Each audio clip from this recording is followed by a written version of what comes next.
Kurvalan Tuomo Akku Suomelta Ikalasta, moi!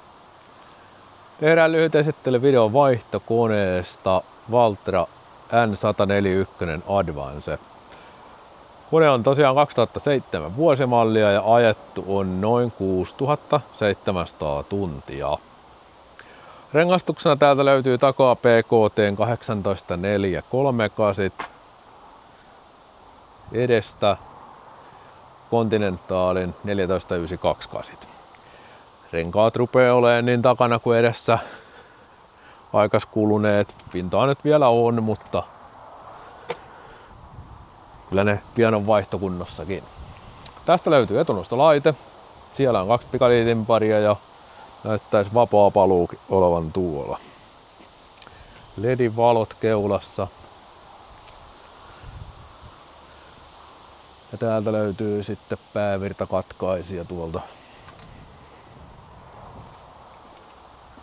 Ja takana on vannepainot molemmin puolin 2 kappaleet.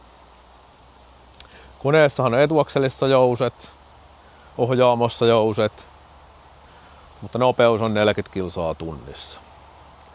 Sitten täältä löytyy hydraulista kaltevuuden säädintä, mekaaninen työntövarsi tulee siihen, jarruventtiili, vapaa paluu.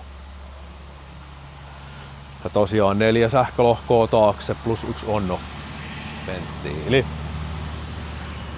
Sitten katsotaan tuolta sisältä vielä.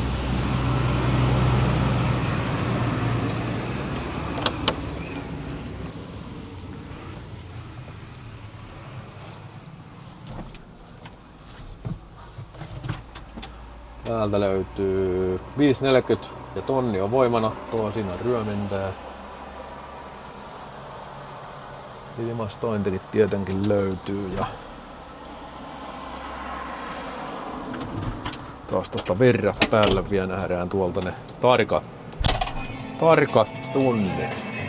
Eli 6681 tuntia on tällä hetkellä.